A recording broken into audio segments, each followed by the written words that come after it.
Olá pessoal, sejam bem-vindos ao Pamoga Só, o quadro do KyopoCast, onde a gente conversa com pessoas que possuem alguma ligação com a Coreia, mas não pelo DNA, tá? Hoje está aqui com o Daniel Sartori. E aí, turma, tudo bem? Daniel, Pamoga Só, já comeu? Ainda não. Não, ainda não? Não. Para quem está ouvindo pela primeira vez, Pamoga Só quer dizer se você já comeu, se você já almoçou, já jantou. Na verdade, a tradução literal é você já comeu arroz, porque pap quer dizer arroz. E pros coreanos, assim, a gente não fala... Igual tomar café você não tá pensando necessariamente só no café da manhã. Pra gente é comer um arroz, que quer dizer preencher a refeição, né? E é a nossa forma de cumprimentar as pessoas também, né? Da forma mais informal, né? Então, e aí, tá tudo bem? E aí, como você tá? E aí, você comeu? Porque se você não comeu, provavelmente bem não tá, né? Porque ou tava sem tempo pra fazer, ou tá sem grana, ou tá com algum problema, e você não come, você fica estressado, você fica mal-humorado. E aí a ideia desse programa é justamente essa, para podemos ter entrevistas boas, a gente conversa, come, para poder dar aquele... agora podemos conversar. Não, tô ansioso. A melhor saudação que eu já recebi é essa. Também não faria sentido nenhum eu perguntar para você, Pamogo só, e aí você fala que não, vai falar, putz, que pena, eu já... Para a gente não passar esse constrangimento, a gente tem a parceria e o apoio do Otugi, o mercado coreano que fica aqui no bairro do Bom Retiro, tá? É o maior mercado de produtos coreanos, onde você encontra uma grande variedade de alimentos e bebidas, tanto produzidos aqui pela comunidade coreana no Brasil, que completa esse ano 60 anos de imigração, quanto também produtos vindos diretamente da Coreia, tá? E o Otugi, inclusive, te presentei aqui, obrigado por ter participado. É um presente do Otugi, um vale-compra, tá?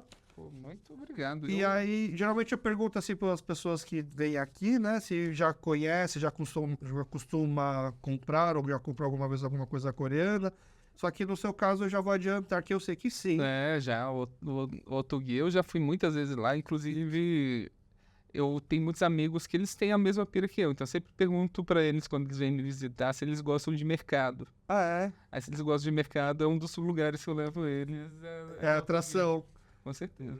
E aí o Daniel aqui já explica pra gente assim, quando eles vêm nos visitar, a gente vai pro Otugi, porque o Daniel, ele é aqui do bairro do Bom Retiro. Foi assim que eu pensei, pô, seria um ótimo convidado pro programa.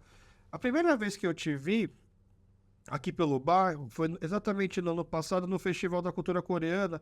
Eu tava com a minha sobrinha, e aí eu vi você passando, né? Aí eu falei pra minha sobrinha, nossa, é o Alex. Ela falou assim, Alex? Como assim? Alex é você, né? Eu falei, não, ele é o Alex. Ele falou, quem é Alex? Aí eu mostrei pra ela, e já explicando, eu sei que é o Daniel, tá? Mas é que eu sou muito fã de podcast. Eu gosto tanto de podcast que eu ouço até os mais toscos, como o do Di Lopes, por exemplo. Tosquíssimo. E aí eu vim do podcast, né, ele falava muito da série que ele estava fazendo, O Processo, e aí eu resolvi assistir, e aí O Processo é uma série de comédia no estilo The Office, né, e aí eu foi lá que eu vi o Daniel, que ele faz o papel do Alex, né, e eu vou te falar que quando eu assisti pela primeira vez, não o primeiro episódio, acho que a temporada inteira, eu jurava que o seu nome era Alex, porque todo mundo lá faz o papel de si mesmo, né? Exato. A maioria. A maioria faz papel de si mesmo. Eu consegui esse papel só por ser careca. Ah, é? Ele não sabia se eu conseguiria atuar. Ele falou que ele tem a mesma calvície do meu produtor. Mas você já se conhecia ou não? A gente se conhecia muito pouco, assim, mas foi... A gente já tinha se trombado umas 2 vezes só. No meio da comédia. E graças à minha calvície eu consegui esse papel, que é uma das coisas que as pessoas mais me reconhecem hoje, é por causa da série. Por causa da série? É. Cara, e como esse dia tosco, ele te deu papel pra ser careca, praticamente.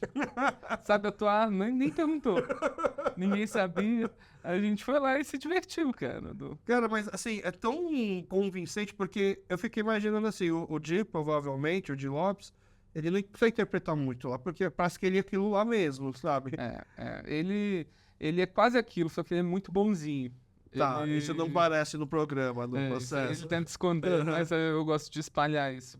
É um dos melhores corações da comédia, de ajuda todo mundo, tá preocupado com como tá as pessoas. Só que aí na série ele fica um pouco mais de babacão. Assim. Eu tenho certeza que se a gente faz esse corte, aí o Di vai assistir o corte, ele vai te xingar, porque eu já vi ele xingando outras pessoas quando falou que ele é um cara legal. Com certeza. E aí eu comecei a pegar, não raiva, né? Mas aquele ranço do tipo, toda vez que o Dilopes falou, o Alex, né? Porque parece que tá me Como é seu chamando. nome, é. exato, horrível. Mas, cara, pra quem não conhece a série, o processo, eu recomendo que assista. É uma série muito engraçada, aquele humor de constrangimento, né? Quem Sim. gosta de The Office é a versão brasileira do The Office. É muito legal, a gente vai melhorando ao longo das temporadas, tanto em roteiro, quanto em técnica, em edição, que é uma série completamente independente, assim, tudo saiu do bolso do Di, ele toma muito prejuízo e eu acho louvável o trabalho dele, assim, fazer isso e unir a classe da comédia para produzir o audiovisual que a gente não está tão envolvido ainda. Aham. Que você vê as séries que são produzidas, os filmes são produzidos, poucos têm comediantes stand-up. Então ele puxou isso, a gente no Minhoca também tenta puxar isso de tentar trazer a gente para uma nova leva do audiovisual. Entendi. Aí quando a minha sobrinha falou assim, quem é Alex? Eu fui pegar o celular. Ah, não é Alex, é Daniel. Aí eu mostrei pra ela e o seu Instagram. Eu entrei no Instagram do Jim pra tentar te achar. Aí eu achei você e falei, é Daniel. Falei, nossa, acho que ele é fã de cultura coreana, né? Ele tá aqui no Festival da Cultura Coreana. Aí depois eu vi que na semana seguinte eu te encontrei na rua de novo. Aí depois eu vi Eu de forma aleatória. Acho que ele mora aqui no bairro. É isso mesmo? Cara, e eu preciso me arrumar mais quando eu saio na rua, porque muita gente me conhece aqui no bairro e eu recebo umas mensagens assim, por exemplo, cara, eu acho que eu te vi carregando uma mesa na rua hoje. Nem pra te ajudar, Eu né? adoro, tipo, a Unibis. Adoro comprar coisa usada, só acumulador. Então, eu sempre passo lá. Meu Deus, será que eu preciso de um criado mudo novo? Aí preciso, vou lá, compro. Aliás, que nem é carrego. novo, na verdade. Não, exato. Mas é bem barato, então vale muito a pena. E faz tempo que você mora aqui no Bom Retiro? Eu mudei no ano de 2021 pra cá. Faz quase... Ah. Por que Bom Retiro? Cara, bom, eu sempre gostei do centro de São Paulo. Tá. Você é paulista? Eu sou mineiro. Você é mineiro. Sou mineiro. Tá. Sou de São João del Rei. E eu tenho uma amiga de infância que ela mudou pro Bom Retiro. Eu tava no Campos Elíseos e ela mudou pro Bom Retiro. Ela chama Lorena Dini, é uma fotógrafa incrível. E ela também é uma ativista do bairro, assim. Ela traz todo mundo pra cá. Aí eu vim conhecer o bairro. Aí um dia eu tava voltando da casa dela. E eu passei numa lojinha que tinha ali uma loja, um mercado que tem na frente do K-Square, que eu não sei o nome, Aham, mas é sei. do Gabriel ali. Aham. E ali eu falei, caralho, não tem nem nome em português aqui, vou entrar, que eu sou enxerido. É uma herança da minha mãe.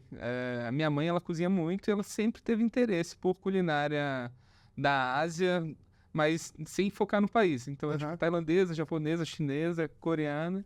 E eu entrei lá e o Gabriel é um cara muito legal que eu não sabia de nada, ele ia me explicando. Aí eu falo, isso aqui é o quê? Você pode fazer isso e isso. A referência que eu já tinha tentado fazer pratos coreanos outras vezes. Você já tinha comido comida coreana antes? Já tinha. Tá. Só que eu já tinha comido uma que eu fiz, que ficou horrível, Tá. que eu fui tentar fazer um bulgogi em casa. Isso foi, acho que lá por volta de 2014, por aí. E eu peguei uma receita e eu não costumo seguir muito Tá. medida. Aham. E nessa receita, claramente não devia ser uma receita muito original, porque ela tinha um tempero chinês que chama pó das 5 especiarias. Sei. E nesse tempero ele vai canela, né? E tinha açúcar mascavo também. E eu exagerei um pouco no tempero e no açúcar mascavo. Aí minha carne ficou com gosto de bolo de banana. Aí, um tempo depois, eu fui no Lua Palace. Tá. Faz tempo, Faz bastante tempo. E eu gostei muito. Tinha um restaurante também coreano perto do... Quando eu trabalhei no Morumbi, tinha um restaurante coreano que só tinha kibimbap. É kibimbap. Bibimbap, Bibimbap, o enchido de arroz. Isso. Que eu adorei também. Mas foi seu primeiro contato com a Coreia, a comida? Não foi com a Coreia, porque eu sempre... Com a comida da Coreia original, assim, com certeza. Mas eu já tinha assistido filmes coreanos. Tá. Eu nunca entrei muito nos doramas. Ah. Mas, por exemplo, um dos meus filmes favoritos da adolescência era um filme chamado Mestre Kim versus Mestre Kim versus Mestre Kim, que era um filme coreano de arte marcial. Nossa, eu nunca ouvi falar. Cara, é muito bobo, assim, poucas pessoas Ah, é? assistiram. Mas era um mestre de uma arte coreana, que não é o Taekwondo, é tipo Tekken, alguma coisa assim. E ele chamava Kim, aí tinha um mestre de Kendo que chamava Kim, e chega um mestre de Kung Fu que chama Kim, e eles meio que batalham pela mesma mulher da cidade. E esse filme, você chegou até você como? Você Cara, quando- baixou pirata? Não, como eu gostava de filme de arte marcial, eu treinava Kung Fu quando era mais jovem. Foi uma parte muito importante, assim, pra mim. Eu meio que consumia de tudo, então não lembro se foi um VHS, se foi um DVD que eu comprei ou se eu baixei, no caso. Aham. Mas alguém traduziu, alguém pôs legenda em português. Tá. É, e tem essa cultura, Dan. Parece que todo filme mostra um pouco a comida, assim, um pouco mais do que os outros filmes mostram. É. E eu achava interessante. E o churrasco coreano tinha uma chefe, eu não lembro de onde ela era, mas uma chefe gringa que ela aparecia nos Multishow da vida e às vezes ela fazia uns pratos coreanos também. Aham. E o churrasco coreano era uma coisa que me interessava muito. Aí quando eu vim pra cá, eu... Na Caça de São Paulo ou Não. no Retiro? Não, quando eu conheci aqui mais o Bom Retiro, eu vi vendendo nessa loja o todo tteokbokki. O bolinho de arroz. Isso. E eu já tinha comido um prato com isso, só que chinês, Tá. que eu achava muito gostoso, que foi muito diferente, assim, achar esse macarrão, textura completamente diferente do que você está acostumado. E eu perguntei pra ele, como que faz isso, né? Aí ele falou, isso aqui vai gochujang, vai gochugaru, desculpa pela pronúncia, viu, gente? Não, mas Pelo amor de Deus. tá bom, tá bem, dá pra entender. Aí ele falou, também pode salsicha, também pode bolinho de peixe. Ó. É. Sei, os temperos. Aí eu falei, beleza, fui lá, comprei tudo, fiz em casa, adorei. Aí eu comecei a frequentar mais, aí tipo... Quando eu decidi procurar apartamento aqui no bairro, eu tava começando a pensar em morar junto com a minha mulher. Aí a gente veio pra cá e a gente achou um apartamento muito legal, dentro da nossa condição, e a gente decidiu mudar. Aí nisso a gente já começou a se aventurar pelo bairro, só que ainda tava pandemia, então não dava pra entrar muito, a gente não tava frequentando restaurante. Só que aí a gente foi lá no Otugui, e eu comprei um fogareiro e uma chapa de churrasco coreano. Aquela chapa que dá pra pôr água em volta, assim. Sei. Aí a gente começou. A primeira foto da nossa casa, a gente fazia um churrasquinho coreano em casa. Então ela também gosta. Também gosta. E ela também é comediante. Ela também é comediante. Vocês se conheceram na comédia? Nos conhecemos da comédia, ela chama Jéssica Angelim, ela é cearense. E, por exemplo, uma coisa que ela adora que só acha aqui é tripa limpa e congelada. Ela Ela ama o tripa. char. Você não curte muito? Eu não curto não consigo. Não. Fica meio chiclete, você Eu acha? cozinho pra ela e o cheiro é terrível quando você vai cozinhar. Mas você faz como a tripa? Eu faço na panela de ferro, fundido. Você faz grelhado mesmo, assim? Faço grelhado, mas quando a gente vai num lugar que tem carvão, a gente faz no churrasco. Entendi. E ela gosta como panelada também, né? Que já é um prato mais cearense, que é essa carne, você frita ela, depois põe tomate, cebola. Ela faz a tripa dessa forma. Faz dessa forma também. Que legal. Bom, agora abriu o apetite, então, pra não te deixar também Oba! falando só de comida, aí do seu lado a gente tá com uma das seções dos produtos instantâneos, né? Então, a gente tem na parte de cima o que a gente chama de cup up. Cup quer dizer copo, né? Como se fosse o cup noodle. Legal. E todos esses pratos da prateleira de cima são feitos com arroz. E os de baixo são os macarrão, são as massas. Então aí embaixo tem os macarrões e do cantinho esquerdo são as variações do tteokbokki. O tteokbokki originalmente é gochujang, molho apimentado, né? Mas como é um produto que acabou se globalizando, acabou tendo outros tipos de temperos também. Vê o que você gostaria de experimentar. Na parte de cima do arroz, os três da direita são sopas. Esse aqui seria o quê? E esse daí é um arroz que vem junto com frango frito e queijo. Esse aqui tá meio imbatível, viu? Ó, eu me interesso. Eu gostei da ideia desse tteokbokki de teriyaki com alho. E aí tem o tteokbokki também de apimentado, tem o que chama de rosé, né? Que é um molho mais leve, e tem o molho do jajang, que é do jajangmyeon, que é o mesmo tempero do chapaguete, que você já tinha me adiantado aqui que você já comeu, já Qual gostou. que é o mesmo molho do chapaguete? O tteokbokki de baixo ali, ó, esse daí. Ah, legal. Interessante, hein? Eu acho que eu vou nesse aqui. Talvez o frango frito seja demais para um estúdio. Não, imagina, vamos fazer assim, vamos fazer assim. Eu vou fazer o arroz e o tteokbokki. Os dois vão no micro-ondas Ah, e a perfeito. gente come os dois, então, tá bom? Perfeito.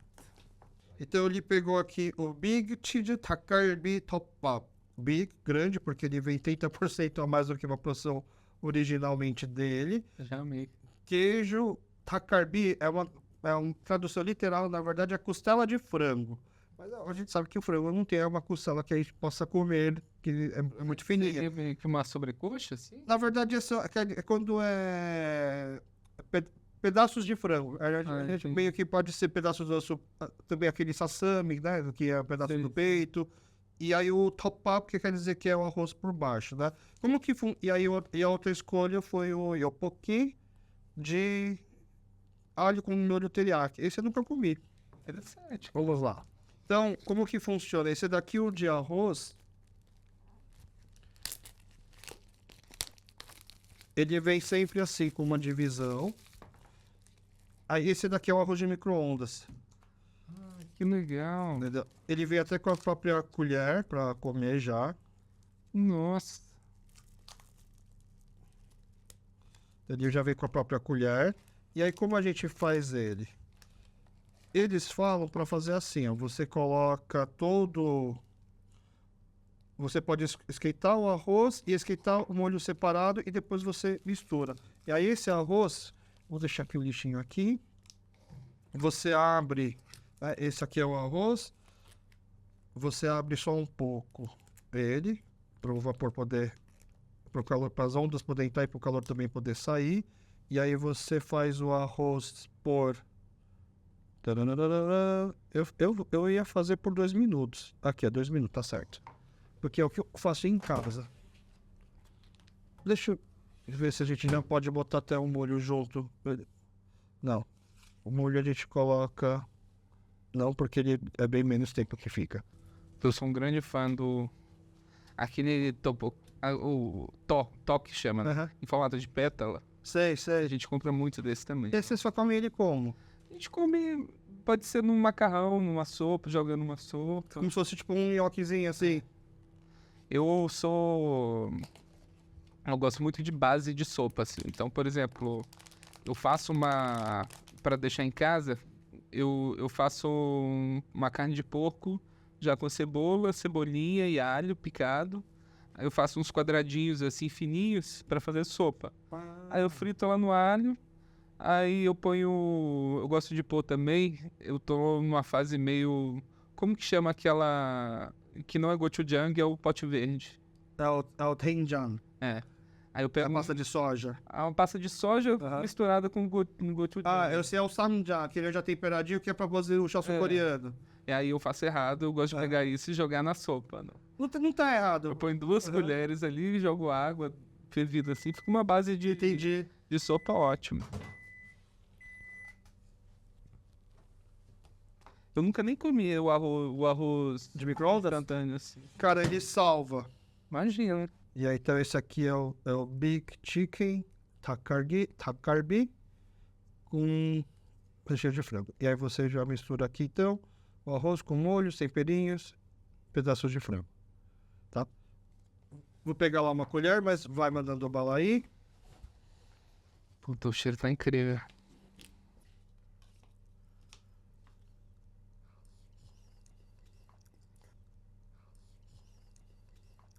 Nossa, bom demais.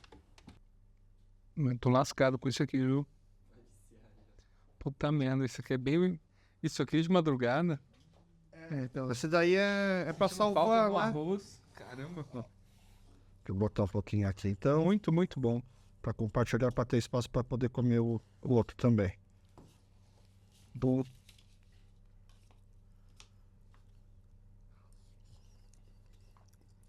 E eu sou aquele cara Pra você, ele é ardido, tá da picância, dá pra ser mais ardido, dá pra ser menos, tá Ele é no um pouco ponto. ardido, assim, tá um pouco além do que Você costuma do que comer? eu costumo comer. A sua esposa também? Aqui a minha esposa não é tão da pimenta. Ah, é? Mas tá melhorando, tá melhorando. Eu acho incrível que os coreanos são bons nesse processo de tecnologia, porque você vê um pedaço de frango mesmo, É. e não é uma coisa que tava na geladeira, congelada. Nossa. É por causa do processo que eles fazem e por causa também da forma que eles embalam também, que ajuda na conservação, que a pessoa chama de atmosfera de modificada e tal. Não, fica perfeito. Parece que eu pedi isso num restaurante mesmo. Né? E é justamente aquela coisa. Imagina você ter isso daqui em casa, numa situação que você está à noite ou de madrugada com aquela fome, não tem, tá com uma preguiça de fazer, tá tudo fechado. Quanto você pagaria para poder comer isso daí? Então, isso aqui você já tem guardado em casa. Por isso que eu falo assim, isso aqui é sempre aquela emergência, mais do que, como é que fala? Quebra um galho. É lá. Nossa, quebra demais. É. Às vezes um prato com arroz, assim, é tudo que precisa. Eu gosto muito, não. E ele tem um gostinho meio assim, pra mim, de comfort food, sabe? Não muito. É normal, os coreanos, assim, você vai em alguns restaurantes aqui no bairro, aí tem o prato que é o takarbi, que é o frango refogado com bastante legumes e pimenta, e você vai comendo frango. Aí no final fica um pouco das sobras de molho, aí você joga o arroz, aí você mistura e come, né? É esse gosto aqui, é esse prato aqui. Enquanto a gente vai comendo esse, eu vou preparando também o tteokbokki. Tem um prato que eu gosto muito também, que é uma panceta apimentada com vagem. Com vagem? Com vagem eu nunca vi, mas assim, a panceta apimentada é bastante. É, mas é com... Eu comi aqui no restaurante dessa rua. Sok chow? Ah, é? Esse. Ah, que interessante. Vamos lá, agora...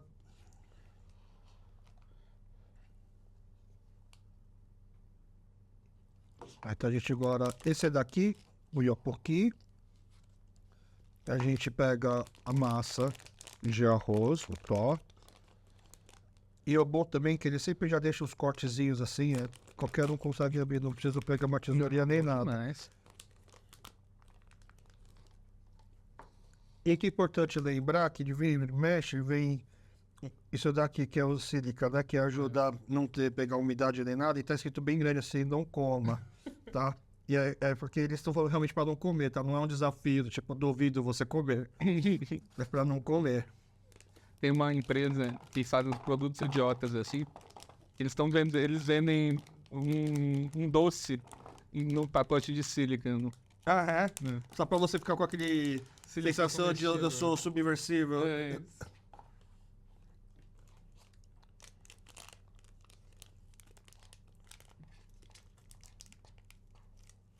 Eu gosto muito de prato de arroz, assim. Eu sou viciado em arroz frito. Ah, é? Ah, então o pamongo só faz mais que sentido, então, você comer o arroz.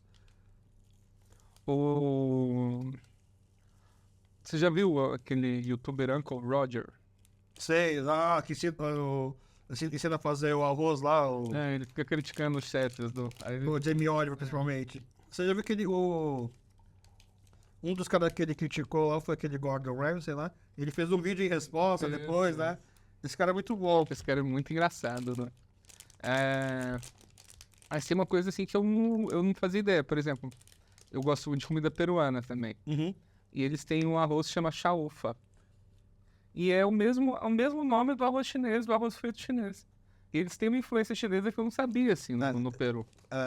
Existe uma culinária chamada chifa no Peru, que é o mix da culinária chinesa com a peruana.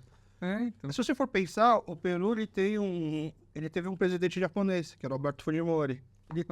Ele tem alguma coisa assim que mais receptiva ou não sei. O Alberto Fujimori depois foi preso, ele também teve seus problemas com a justiça e tal. Vou fechar aqui só pra gente dar uma misturada melhor. E aí a gente coloca água. Nossa, esse aqui tem uma batata também, gente. Junto com o frango, muito bom.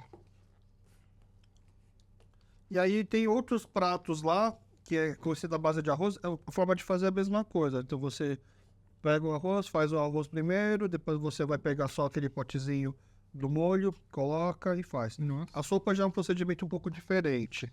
Vou dar uma investigada nesse, que já é um lado que eu não tinha me aventurado. Aí o tteokbokki, se você for ver, aqui ele tem uma linha, que é a linha da água, até onde você pode colocar água. E aí depois você põe no micro-ondas para esquentar. É verdade aquele negócio que os coreanos geralmente têm uma geladeira só pra kimchi em casa e para outras coisas?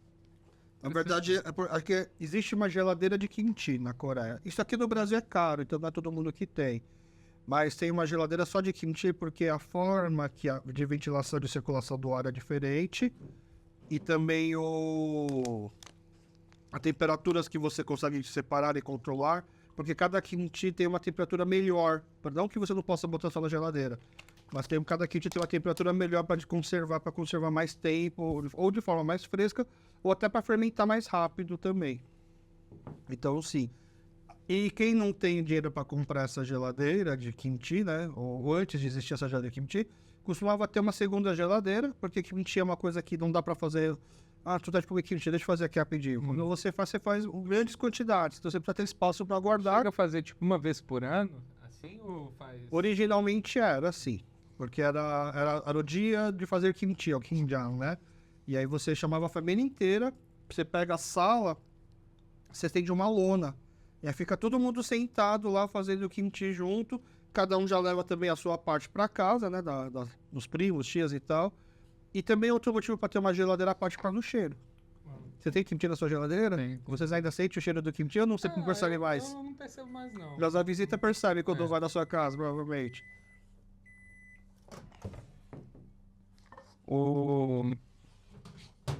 Eu acho engraçado quando eu vou quando eu saio com a minha mãe aqui, a minha mãe que é enxerida da comida, assim. Então, tipo, minha mãe fazia tofu em casa nos anos 90. Ah, é? Ela se mexe em todo o que é culinária, assim, ela se mete. E ela é muito interessada. Aí quando eu vou com ela nos mercados coreanos, ela costuma ganhar presente das senhoras coreanas. Ah, é? A senhora, você conhece a senhora. Essa aqui, as senhoras coreanas veio assim. Essa mulher não é coreana, mas ela é uma Adjumma. Adjumma é como a gente chama a senhora coreana. Ah, entendi. O tanto que minha mãe ganha de saquinho de quinti, assim, na rua. Já ganhei umas 3 vezes. Fazendo amizade lá com as senhoras e... leva isso aqui. Ainda bem que ela sabe o que é e gosta, porque se fosse uma pessoa que nunca viu kimchi, ganha um kimchi, tá achando que tá ganhando um pedaço de lixo. Olha aqui, ó, uma selga podre, leva pra casa.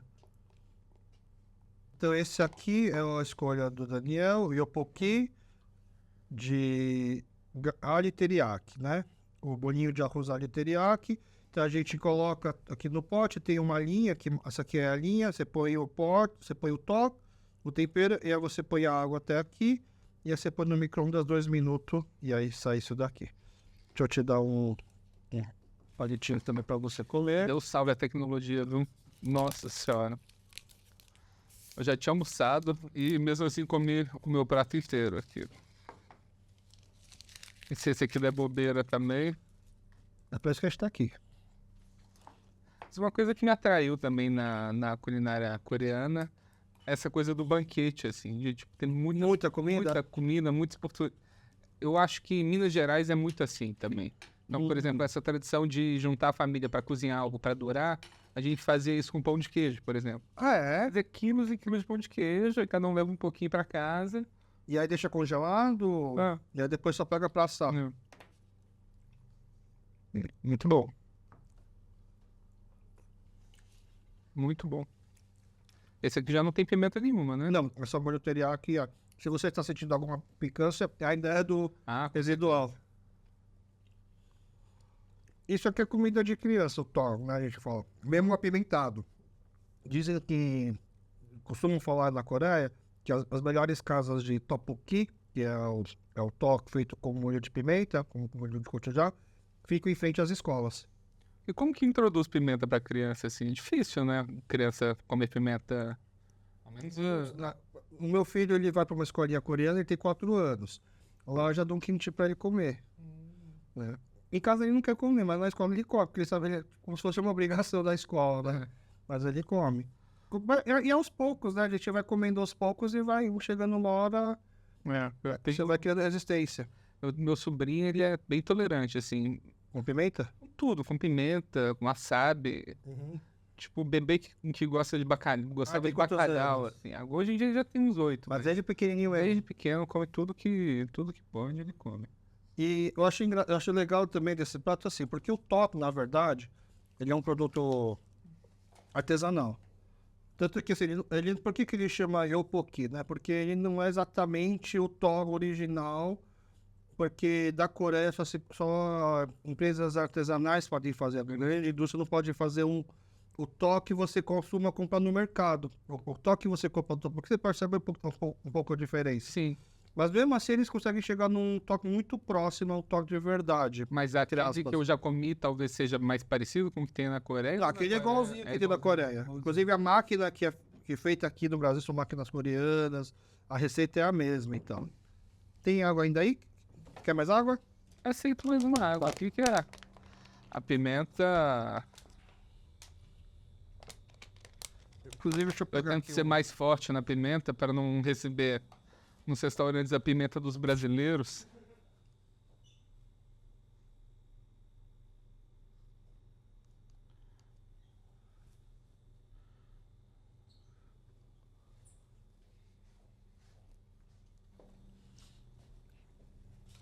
Passa embora, Ana, por favor.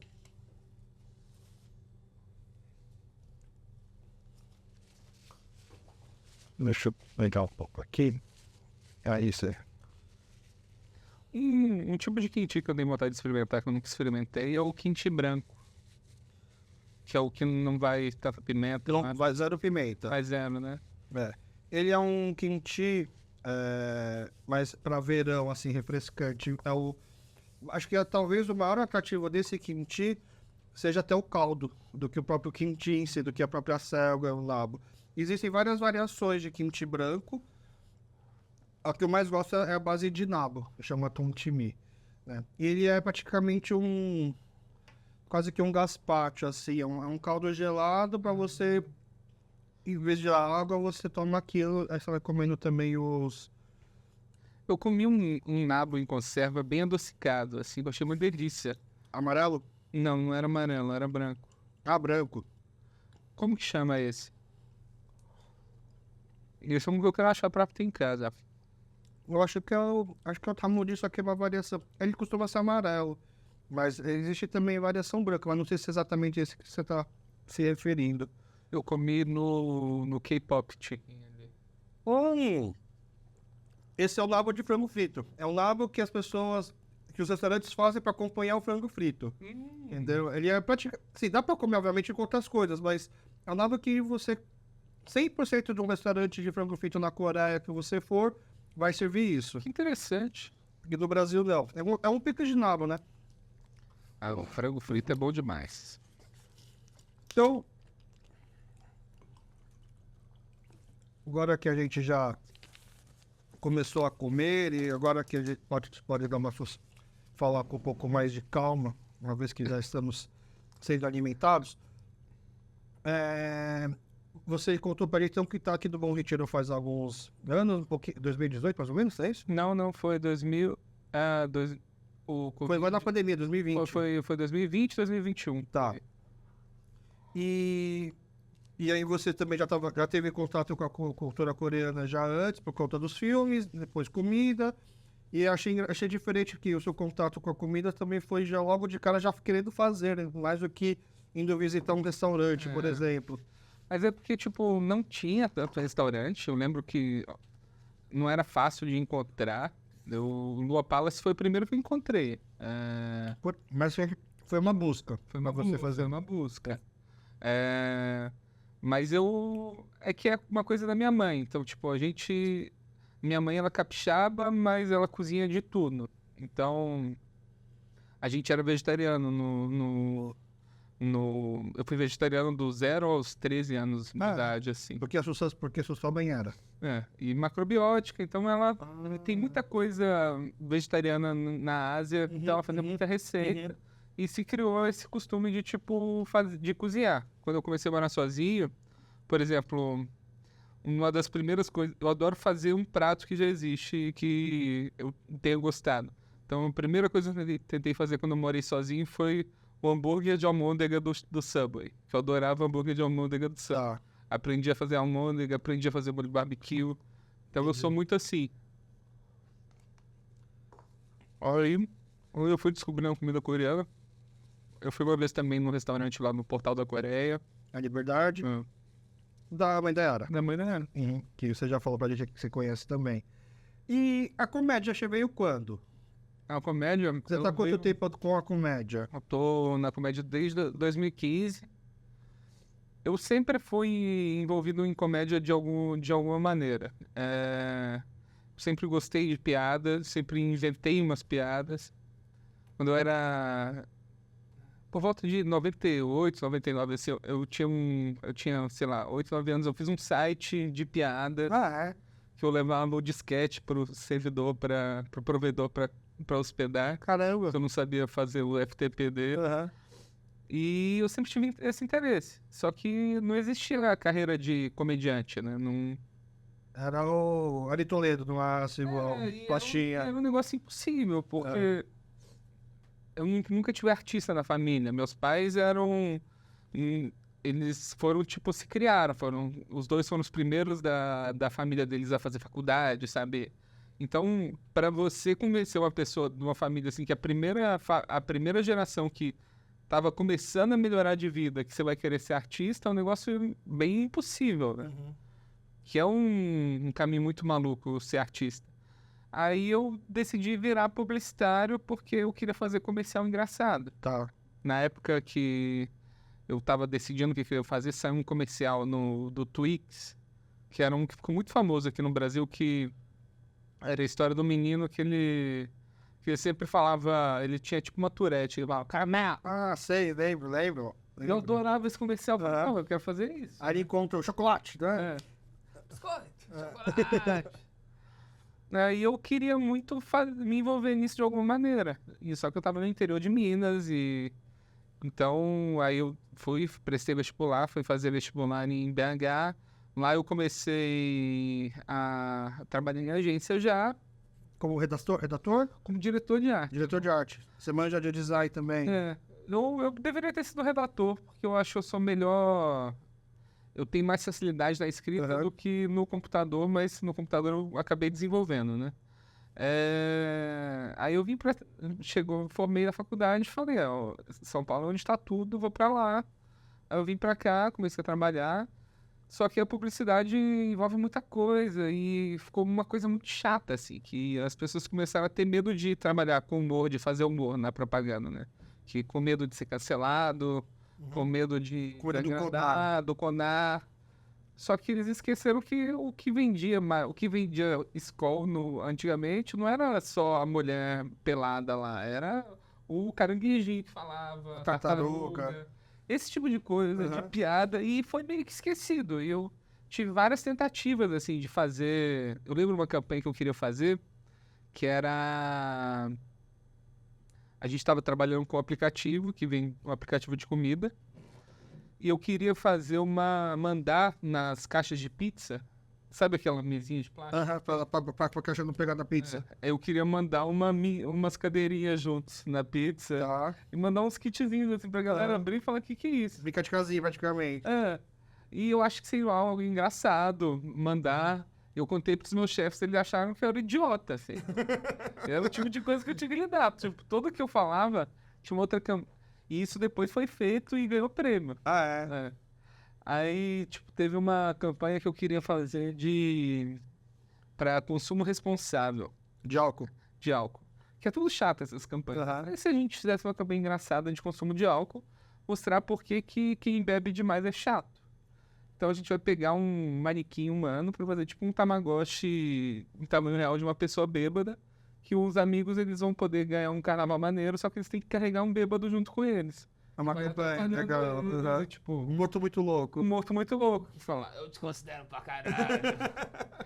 E vomita, se mija.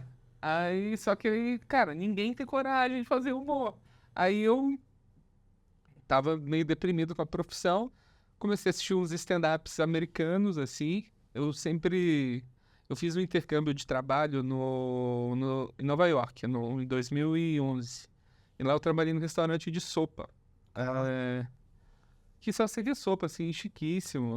Não era o Supinazzi do Seinfeld. Então, mas eu conheci o Seinfeld por causa disso. Ah, tá. Porque a galera... Brincava que era o Supinazzi lá? Era no estilo, aí tinha piada, no soup for you.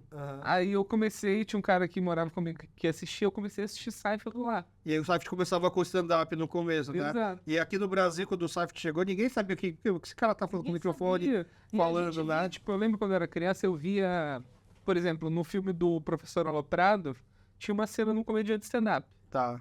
E eu olhava, o que é esse cara que tá ali falando? Do Ed Murphy, né? Não sei o que é isso, o que esse cara tá falando ali, um stand-up. Não Dá pra existia. contar piada assim, Exato. sem ser tio português. Exato.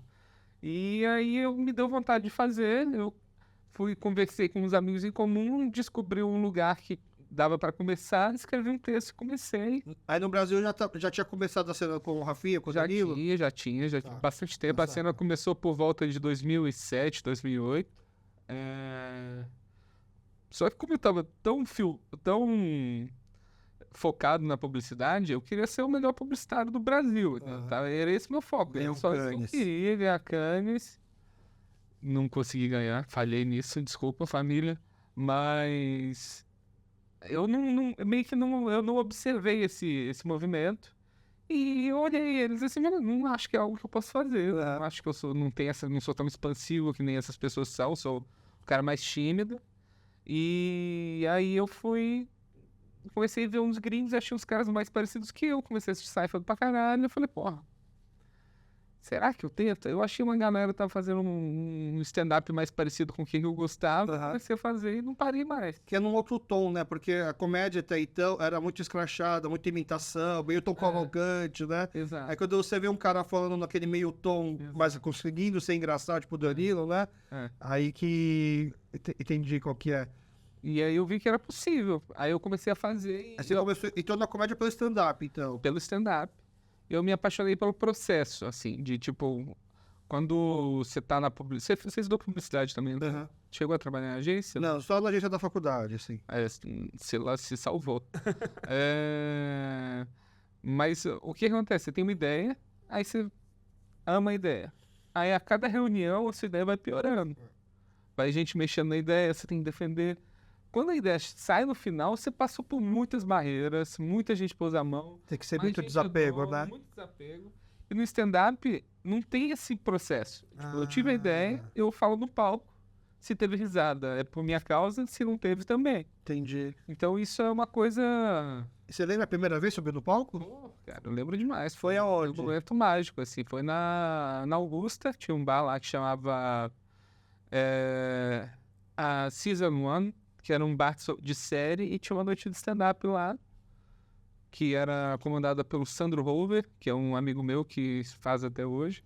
Mas tinha uma seleção, ou você tinha que mandar o texto antes? Não É na confiança. não tinha. Eu fui lá, eu vi que ia ter um open mic e falei, eu quero fazer. Open mic, pra quem não entende, é quem que tiver coragem vem e faz. À noite, hoje em dia, tipo, tem muito mais gente querendo fazer. Então você tem que fazer uma reserva Fazer antes. uma reserva antes, mas se você for numa noite, você tem vontade de fazer... Você vai num show de... Eu até recomendo isso pra quem tem vontade... Ir num show de iniciante pra ver gente ruim no mal, sobrevivendo. Tá. Você fala, pô, eu consigo fazer isso. Eu consigo ser melhor que ele. Exato. Tá. Que eu acho que sempre parte de uma arrogância nossa. Não, eu consigo fazer isso aí. Não, eu consigo. sim. E aí eu me apaixonei e fui fazendo até virar até a minha vida de civil, que a gente brinca, né? Que a gente fala que quem não é comediante é civil. Ela foi me expulsando, então eu fui indo pior nos meus empregos, porque eu tava mais focado na comédia. Aí eu fui me direcionando mais e hoje em dia eu só faço comédia. E a família entendeu? A família entendeu porque eu acho que eu já tinha me provado que eu trabalhava duro ali, sabe? Tá. E não é que você tava fugindo de um trabalho, é porque realmente não tava... Exato. Que eu trabalhei mais do que todo o trabalho toda agência que eu passei, me chamavam de zelador nas agências. Saber fechar o lugar. Exato. Entendi. E eu trouxe... Ó, de lá eu pediria que você falta de competência, hein? Por isso que tem que ficar mais tempo que os outros. Cara, Mas aí eu tô nessa corrida aí, né? Nesse corre e tô muito feliz. e aí você tá fazendo apresentações, você faz solo, você faz também junto com a sua esposa, você Sim. tem uma comédia junto com ela, Eu né? tenho vários projetos. Eu tenho, junto com a minha mulher, eu tenho um podcast que chama Quem é Meu Bebê? E é um podcast semanal que a gente conversa bastante com a audiência e também um show de interação que a gente conversa com os casais do público. E é muito legal. E eu também tenho a minha carreira individual, ela tem a dela. E o nosso sonho é a gente ficar famoso, a gente vai lá, busca um final de semana. Um show nosso junto, um individual de cada, uma viagem só. E aí aí vocês podem viajar e trabalhando. Exato. Só que você tem aquele problema de, bom, meu marido foi viajar pra trabalhar, eu também tô indo viajar junto. Que é um alívio, assim, que é difícil Tá. os casais que... Tem muitos casais na comédia? Muitos casais de comediante não tem tantos. Tá. Mas eu acho que é bem saudável porque os dois têm a mesma profissão e entendem. Porque é difícil um parceiro, uma parceira entender porque você precisa sair 3 vezes na semana, 4 vezes na semana, 5 vezes na semana para fazer uns shows que você talvez não vai ganhar dinheiro. Então, isso acontece. E é piada o tempo todo em casa? É piada o tempo inteiro em casa. Ah, É piada o tempo inteiro em casa. A gente passa por cada coisa, assim, eu tô acidentado agora, mas eu quebrei meu pé. Logo depois de eu sair da pandemia, tipo, a gente tomou as 2 doses, aí a gente falou, agora a gente pode sair de casa, né? Aí a gente tava um domingo, fomos comer na casa dessa minha amiga Lorena. E você assistiu muito o Gugu? Eu não sei se tirando a banheira, sim. tirando o Gugu, ele tinha umas coisas muito absurdas, assim. Que isso ficou muito marcado na minha cabeça, que teve um dia que eu tava assistindo, tinha um dublê ensinando o jeito certo de ser atropelado. Cara, eu lembro Você dessas lembra coisas. disso? No meu prédio a gente ficava tentando, não só o jeito de ser atropelado, mas de cair também. Exato. Puta, eu não devia ensinar isso. Não devia de jeito nenhum. Só que isso foi uma das coisas mais fortes que eu aprendi, assim, que é uma técnica que ele fala pra você virar de lado, assim, aí quando o carro bate em você, você rola por cima dele e sai intacto. Tá. Menos se for uma Kombi, né? Aí a gente tava atravessando a rua, primeira vez que a gente sai, domingo lá, a gente feliz. Aí eu viro pra minha mulher e falo, você sabe ser atropelada? Aí ela falou, não. Eu falei, não sabe ainda. Aí eu fui mostrar pra ela, e enquanto eu tava me girando assim pra mostrar, eu girei meus 2 pés e quebrei. Mas você mostrou no carro parado, você eu mostrou mostrava, tipo, a técnica na tá. Você não tá esperando o carro chegar, vou te mostrar Não. como que... Tá. Eu fui idiota, mas não tanto. Aí eu quebrei o pé ali, cara. Aí ficaram os dois rindo, eu chateado. E quebrar o pé pra você é não poder trabalhar porque é comédia em pé. Exato. Mas de muleta, eu fiz show de muleta pra caramba. Cara, e... Além do stand-up, assim, por exemplo, porque aqui no Brasil o stand-up, eu sei que ele sofre um pouco de preconceito da classe artística no geral, né? Eu vi o pessoal da antiga falando, né, que o pessoal do teatro ficava bravo porque era um cara sozinho, sem produção nenhuma, lutando no teatro, enquanto uma trupe do teatro tem que ter quantos atores e tal, né? Então sempre foi um pouco mal visto pela classe artística, né? Mas você sempre pensou assim, putz, é stand-up mesmo? Ou talvez, sei lá, um Zorra Total, ir pra televisão, escrever a série, tudo porta aberta. Eu acho que o stand-up é uma arte marginal, saca? É uma arte que ela é subjugada, sempre foi. Isso no Brasil ou no mundo? No mundo. No sim. mundo. Ninguém é mais julgado do que um comediante de stand-up. Tá. Seinfeld fala isso, eu concordo. E só que o que o stand-up dá de vantagem pra gente? A gente tá em contato direto com o público o tempo inteiro e a gente tá ouvindo o retorno deles. Então, se a gente fala algo que tá meio errado, a plateia já assusta. Se a plateia assusta, você não vai querer fazer o que você quer fazer, a plateia se divertir. Você não vai insistir. Então, isso te dá um domínio muito bom do que é engraçado e do que não é. Então, tipo, nos Estados Unidos, roteirista de comédia, ele faz stand-up só pra diminuir a margem de erro dele na piada. Ah, tá. Então, É o teste. É como se fosse o... Entendi. Eu acho que é tipo uma academia eu acho que o stand-up, eu sendo focado no stand-up igual eu sou, eu posso aplicar esse humor em qualquer coisa. Pode ser num Zorra Total, pode ser numa série, pode ser num filme. Eu tô rodando com um filme aqui sobre o Bom Retiro, que era um filme não, uma série, que era sobre dois judeus que eles tinham um sonho, eu escrevi isso com dois amigos judeus, eles tinham um sonho de todo judeu do Bom Retiro, que é vencer a vida e mudar para Higienópolis. Que é o melhor retiro. E nisso apareceu uma personagem coreana que a gente começou a fazer, que tipo, um dos judeus, eles comia carne de porco, então ele ia num restaurante coreano que tinha uma personagem fantástica, assim, que ela foi meio que, à medida que a gente foi desenvolvendo, ela foi ganhando mais peso na série. E a gente desenvolveu, fizemos reuniões com vários streamings, assim, e eu quero muito fazer esse tipo de projeto. Eu quero fazer audiovisual, quero fazer filme, quero... Essa série, por exemplo, eu acho que o retrato do Bom Retiro, do centro de São Paulo, multicultura, que, do jeito que é, seria incrível ter uma série de humor disso. Só que, por enquanto, ainda tá um pouco difícil vender. Só que eu acho que quando a gente acertar eu já tenho o roteiro de filme escrito, já tenho um monte de projeto embaixo do braço que, à medida que aparecer a oportunidade, a gente... Então você tá aqui, então, acho que há 3 anos, 2 anos, 3 anos, mas você já incorporou essa missão de ser um porta-voz, um embaixador, assim, do Bom Retiro, no meio onde você atua, por exemplo. Mais ou menos. Eu gosto muito do bairro, porque é o primeiro bairro que eu moro, assim, aqui em São Paulo, que as pessoas vivem o bairro. Então, tipo, eu faço tudo a pé. Tem muito café legal aqui no bairro. Tem muita opção de comida, mercado.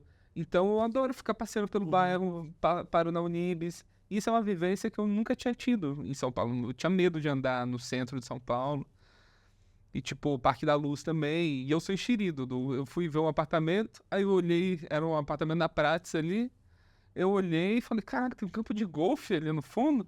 Aí eu fui lá e falei, vou um dia lá. Eu fui lá de chinelo, joguei golfe. Entendi. Aí eu gosto de ir me aventurando e descobrindo, assim. O Parque da Luz foi uma surpresa maravilhosa também, porque é um parque perto de casa que é lindo. Meu medo de ser o embaixador, assim, de falar do bairro igual eu falo, é quando eu for cancelado, vai ficar mais fácil das pessoas me baterem. Porque como eu te reconheci, como eu te vejo direto, diferentemente de você morar num bairro onde você tá na sua casa e você entra num carro e vai embora, e você não tá vivendo o bairro. Entendi. Mas eu gosto muito daqui, eu não pretendo sair daqui nunca, a não ser que me expulsem. E é um medo real ser cancelado de um comediante? Cara, é igual falar bombeiro tem medo de fogo, não? É um pouco isso, só que eu tenho um pouco de medo da parte do processo e da parte do... Eu passei por um cancelamento muito leve, que foi uma coincidência engraçada, assim, que eu tava... A minha mãe, ela cresceu numa cidade no Espírito Santo que chama Piúma, que é uma cidade que ela é invadida por Minas Gerais no verão, só que é um mineiro mais pobre, não é um mineiro rico. E não é uma praia tão boa, assim. E eu falei isso num podcast com o Maurício Meirelles. E a vantagem de não ser famoso é que eu posso falar absurdos e as pessoas não ligam pra isso. Só que o que acontece? Eu gravei esse podcast com ele em dezembro, sem saber quando ia ser postado. Um episódio sobre mineiros. Aí, minha mãe decidiu, meu avô tá meio mal de saúde assim, falou, não, a gente precisa ver seu avô, vamos lá encontrar com ele, vamos pro Espírito Santo dia 12 de janeiro. Aí eu falei, beleza, vamos lá então. Dia 10 de janeiro saiu o episódio. Quando eu cheguei no aeroporto de Vitória, o meu vídeo falando que, tipo, a praia de Piúma era uma praia mais de pobre, era uma praia mais zoada, feia, já tinha viralizado na cidade. Tipo, o vídeo numa cidade de 10 mil habitantes tinha 100 mil views. Aí, cara, eu já tava sendo reconhecido na rua, assim, e a galera querendo me bater, sabe? Eu tenho medo disso. Literalmente, de alguém me batendo. É porque também o problema nesse caso é que não... É problema entre aspas, tá? Mas eu digo assim, não foi uma piada no palco, foi numa conversa de podcast. Sim. E justamente sobre Minas. Com uma pessoa relevante. Ele ser relevante, ele fez o... Entendi. E, cara, foi doideira, assim. E aí você voltou pra cidade depois? Ainda não. Não, eu tava lá na cidade quando rolou e fiquei escondido, assim. Uma mulher colocou o celular na minha cara. É você falando esse absurdo? Eu, não, mas esse cara parece comigo. Mas depois que eu entrei no avião, eu postei uma foto que eu tava lá. Aí me deram uma xingada, mas Aí depois dessa vez você não voltou pra cidade ainda. voltei, pretendo nem voltar. A praia nem é boa, né? Então. Mas eu já falei absurdos muito maiores, só que não tinha o Maurício Meirelles do lado. Se Entendi. tivesse, teria... Sorte que também ninguém vai assistir isso aqui, muito menos o pessoal de Piumas, tá? Então tá tranquilo. Talvez pessoas do Bom Retiro assistam. Exato, e é o que a minha maior preocupação é não ofender as pessoas do Bom Retiro, que eu adoro esse bairro e quero me sentir bem-vindo aqui. Eu não sei, vira e mexe no meu perfil do Instagram do podcast, eu recebo pessoas da comunidade coreana mandando comediantes ou influencers, criadores de conteúdo zoando o coreano, zoando o asiático. Aconteceu muito também na Copa do Mundo quando o Brasil jogou contra a Coreia. Aí tinha desde aquelas piadas do tipo, são todos iguais, Sim. relacionando com o BTS. Aí o pessoal mandava pra mim falando assim, vamos lá xingar o cara, vamos lá reclamar, vamos lá cancelar, vamos lá denunciar, vamos lá... Aí eu tentava explicar, gente, quanto mais vocês engajarem é pior. Se você se ofende com isso, né, e você começa a interagir, compartilhar, só de você me mandar o link, o Instagram, a rede social vai entender Já que ajuda, você né? que te interessa esse tipo de conteúdo e vai te jogar mais ainda. E o criador de conteúdo, né, ou a pessoa que está nas redes sociais postando, o que ele quer, na verdade, é aparecer, quer que o vídeo entregue. Então, se ele falou mal de coreano e o vídeo entregou, ele vai falar mais vezes, né? É que eu tentava explicar. E aí eu percebi que talvez a nossa comunidade tem muita, como é que fala? Muito problema em aceitar piadas, né? Mas sabe o que eu penso? Eu acho que, por ser uma comunidade que ela tá muito focada em partes do Brasil, por exemplo, na minha cidade, tinha uma família japonesa só. Não tinha, Os únicos asiáticos na minha cidade eram uma família japonesa. Então, no Brasil inteiro, eu tenho um comediante que ele é japonês com peruano ou boliviano. Não tenho certeza se é peruano ou boliviano. Chama Diogo Kendo. E ele fala muito disso. Ele mora hoje em dia ele mora em Florianópolis. E lá não tem japonês. Então a galera olha pra ele assim e já tipo, fica, meu Deus, já começa um monte de estereótipo. Cara, a gente tava num bar. Aí um cara tava com a gente, não era comediante, virou pra ele e falou assim: desculpa te dizer isso, mas vê você que eu me sinto num karaokê. Olha que absurdo. Mas isso eu acho que é um pouco das pessoas não terem a noção e ter contato. Mas, por exemplo, alguma rede de TV vai passar dorama agora, não vai? A Rede TV. A Rede TV. E, cara, isso eu acho que vai ser um negócio inacreditável. Eu acho esse meu amigo, que ele é comediante, ele fala disso, é um cara legal até pra vocês trocarem ideia um dia. Ele fala de como ser mestiço no Brasil e meio que não Não se tá nem sentir- aqui nem lá. e ele ainda não tá em 3 lugares, né? Que não se sente brasileiro, não se sente boliviano, se sente japonês.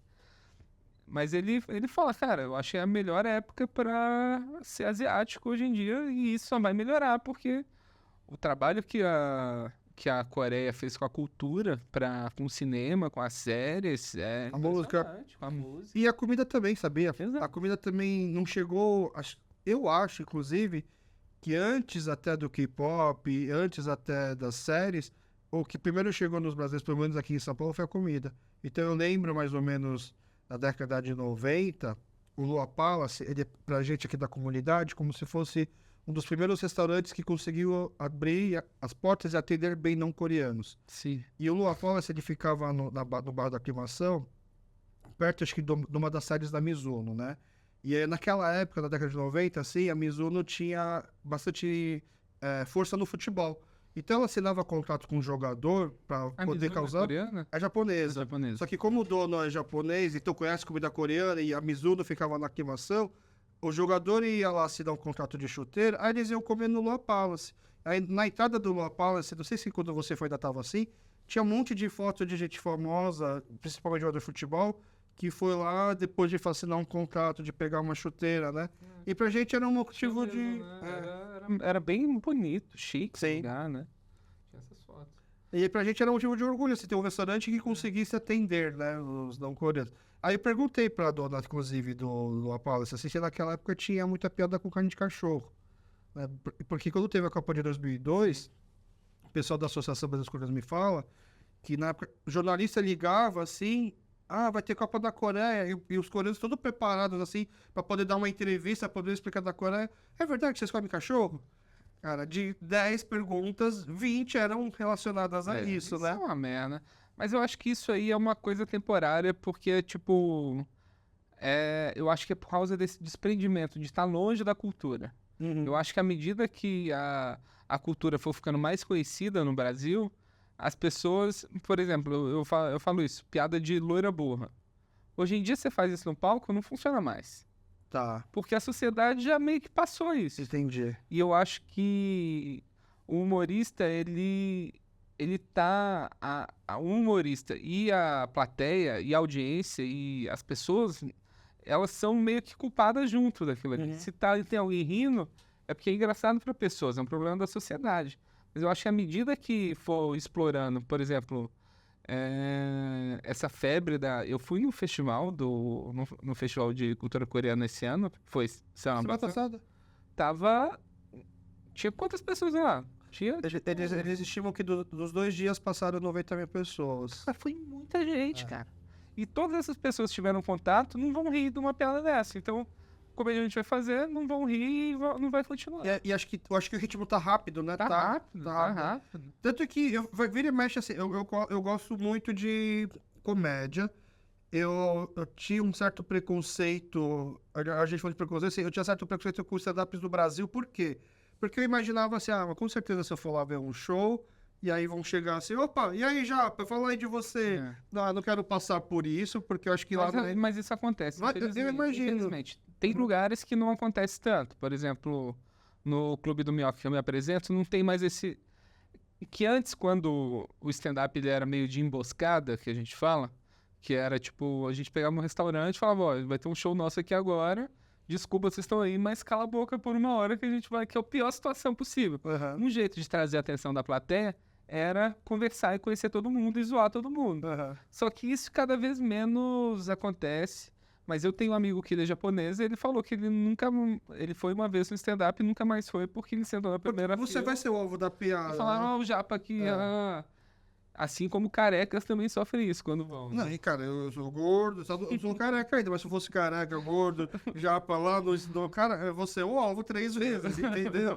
Por exemplo. Mas e assim, e aí é chato eu chegar lá e não falar que não gostou da piada, fazer cara feia, porque aí vão falar assim, mas por que você tá se ofendendo? Porque quando ele faz a piada do português, você riu?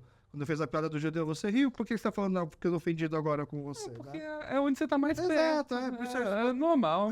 Eu acho que a gente tem direito de fazer as piadas e todo mundo tem direito de reclamar. Eu fiz uma piada de relacionamento, que eu acho que relacionamento aberto, que não monogamia, é meio que o vape. Porque, tipo, enquanto não tem estudo, parece ótimo, só que depois você explode por dentro. E, tipo, várias pessoas estão falando, isso é verdade, eu vivi isso.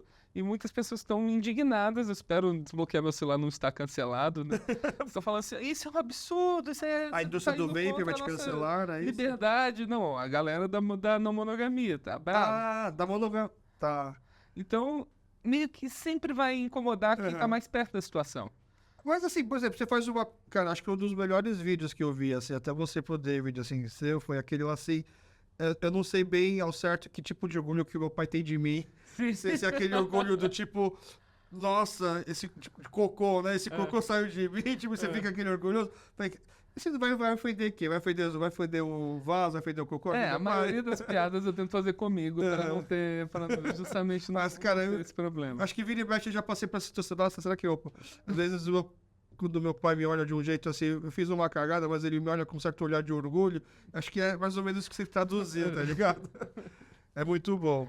Eu fico feliz. Feliz de ter curtido. Cara, bom, tomara que então esses projetos do bairro aí, a CityGo, Cara, eu... E aí, se tiver um papel para um asiático gordo de barba, assim como você conseguiu o papel no processo por ser careca, a gente arrisca também, né? Não, eu queria até indicações, e isso era uma coisa que a gente tava tentando procurar. Eu até tentei ver isso com a Yara na época, que era se vocês conhecerem roteiristas ou gente interessada em comédia coreana, imagino que você seja essa pessoa, Uhum. a gente pode se juntar para colaborar nessas coisas também. Que a Legal. gente- eu jamais vou escrever uma série com coreano sem ter um coreano na equipe, não, de jeito nenhum. Você chegou a ver alguma coisa do Além do Guarda-Roupa? Não vi ainda, mas Cara, você vai assistir, você vai falar, cara, tô- o Ritiro inteiro tá nessa série. Que legal. Tanto todos os atores coreanos, tirando os 4 personagens da boys band que faz parte,